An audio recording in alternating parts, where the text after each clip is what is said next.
Então é muito importante essa passagem de hoje.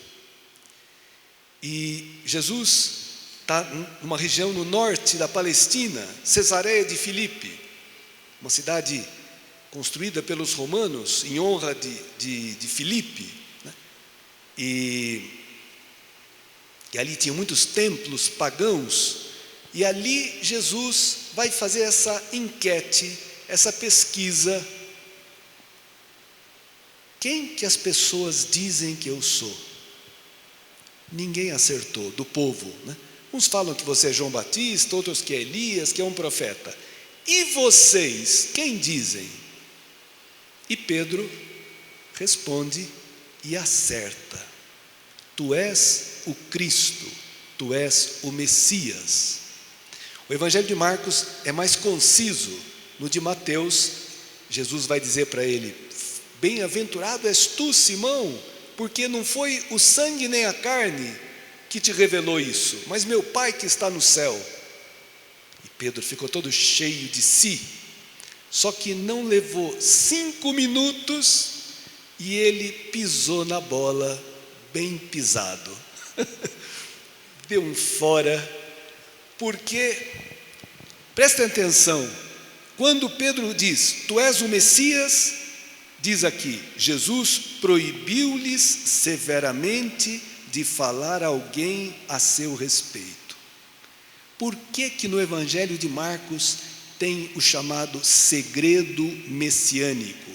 Jesus nunca quer que eles divulguem que ele é o Messias, porque os judeus esperavam um tipo de Messias que Jesus não queria ser. Um Messias político, um chefe político que viesse cheio de sucesso, cheio de poder, que viesse libertá-los do domínio romano. Eles estavam esperando, e os zelotas lá na Galileia, era um partido religioso e político, estavam armados até os dentes, esperando o sinal verde do Messias para fazer a revolução.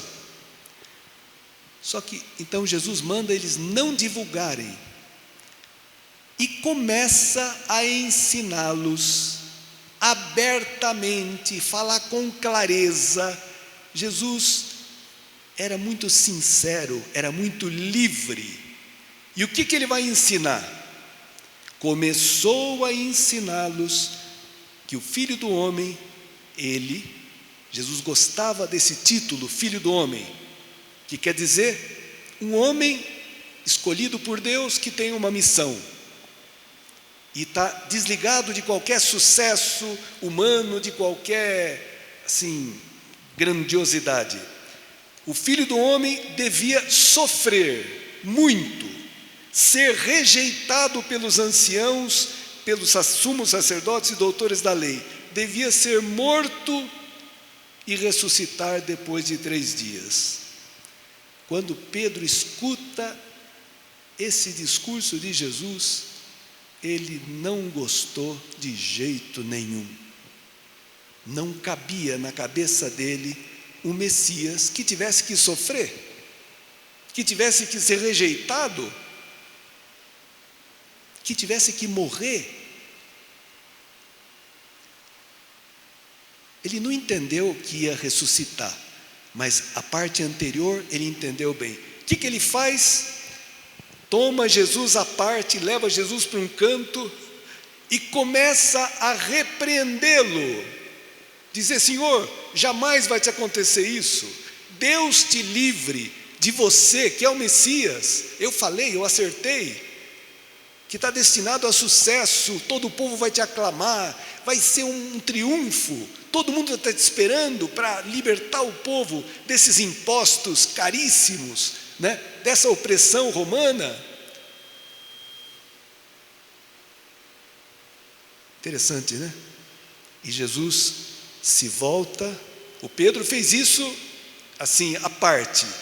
Jesus se volta, olha para os discípulos e repreende a Pedro, dizendo: afasta-te de mim, Satanás, Satanás é o adversário, é o demônio.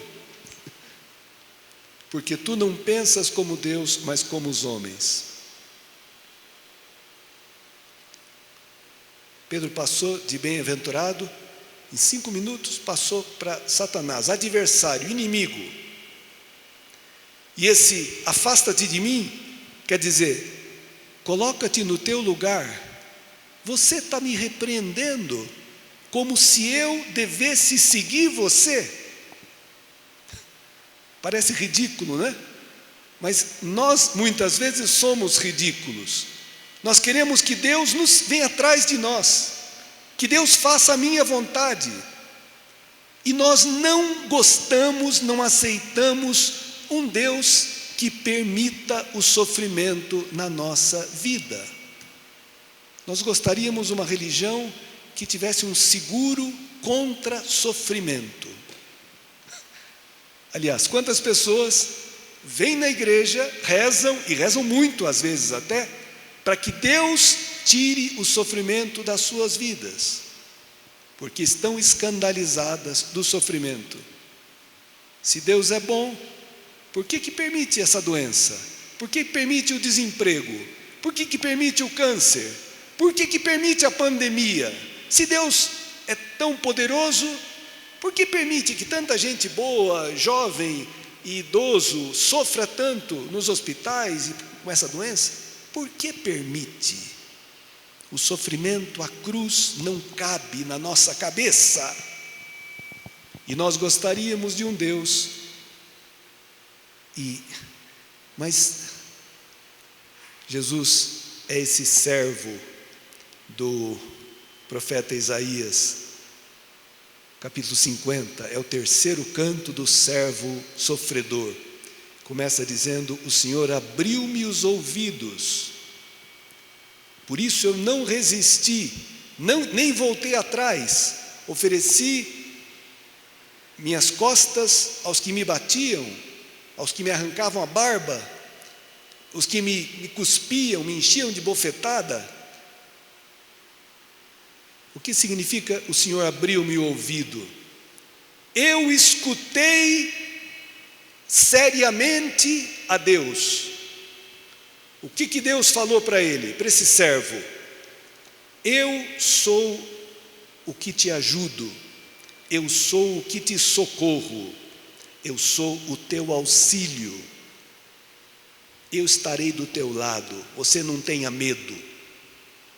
Por isso esse servo, ele tem força, porque ele escutou, ele acreditou que o Senhor estaria com ele. Então ele é capaz de enfrentar as humilhações, os sofrimentos, as dores, o desprezo, tudo.